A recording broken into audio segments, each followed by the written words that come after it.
Welcome back to our channel. నేను మీ శివాని. ముందుగా మీ అందరికీ శ్రీరామనవమి శుభాకాంక్షలు. నేనైతే మా ఇంట్లో నేను శ్రీరామనవమి ఎలా చేసుకున్నాను, ఏంటి, ఏం వంటలు చేశాను అని ఈ వ్లాగ్లో నేను మీకు చూపిస్తాను.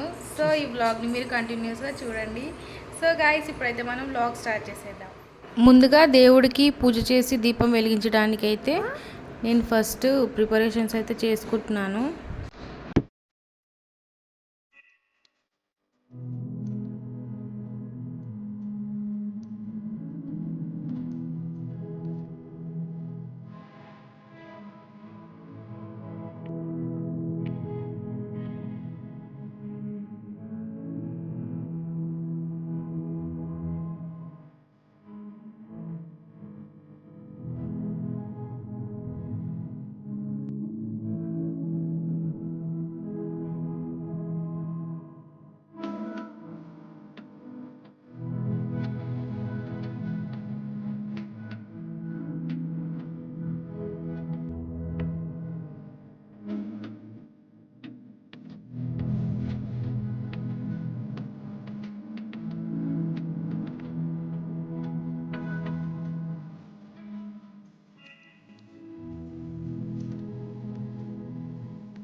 పూజ చేయడం అయిపోయిందండి. ఇప్పుడు నేను మామిడికాయ పులిహోర చేస్తున్నాను. దానికోసం కడాయి పెట్టిన, నెక్స్ట్ అందులోనే ఆయిల్ వేసుకున్న 3 టేబుల్ స్పూన్స్, నెక్స్ట్ జీలకర్ర, ఆవాలు, పచ్చిమిర్చి, ఎండుమిర్చి అండ్ గుప్పెడు పల్లీలు వేసుకొని మంచిగా ఫ్రై చేసుకోవాలి.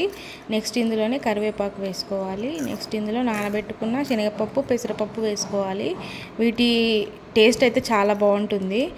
తర్వాత మొత్తం కలుపుకోవాలి. ఇవన్నీ మంచి కలర్ వచ్చిన తర్వాతనే పసుపు వేసుకోవాలి. చూడండి, కలర్ఫుల్గా పోపు అయితే రెడీ అయిపోయింది. ఇప్పుడు మనం వేడివేడి అన్నంలోకి పోపు వేసుకొని కలుపుకోవాలి. అంతకంటే ముందు మామిడికాయ అయితే నేను తురిమి పెట్టుకున్నాను. ఫస్ట్ ఈ మామిడికాయ వేసుకున్న తర్వాత రుచికి సరిపడా ఉప్పు వేసుకున్న తర్వాత పోపు వేసుకొని మొత్తం ఒకటిసారి కలిపేసుకోవాలి. ఎందుకంటే తెలుసు కదా, అన్నం విరిగిపోయే ఛాన్సెస్ ఉంటాయి. సో చూడండి, నేనైతే ఇప్పుడు కలిపేసుకుంటున్నాను మొత్తము.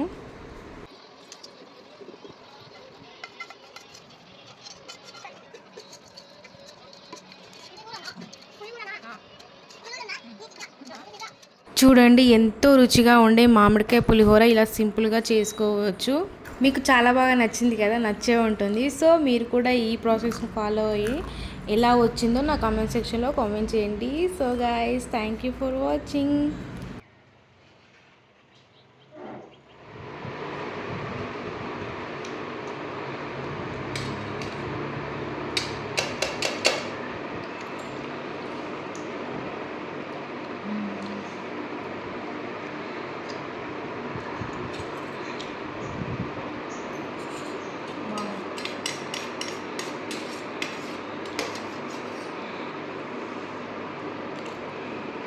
పులుపు కరెక్ట్ సరిపోయింది. నేను ఎక్కువైతే అనుకున్నా. సో ఇదండి ఈరోజు శ్రీరామనవమి సందర్భంగా స్పెషల్ వ్లాగ్. ఈ వ్లాగ్ కనుక మీకు నచ్చినట్లయితే తప్పకుండా లైక్, షేర్ అండ్ సబ్స్క్రైబ్ చేసుకోండి. అండ్ మరిన్ని మంచి మంచి వీడియోస్ కోసం నా ఛానల్ ఫాలో అవ్వండి. అండ్ కొత్తగా నా ఛానల్ చూస్తున్నట్లయితే తప్పకుండా సబ్స్క్రైబ్ చేసుకొని ఫాలో అవ్వండి.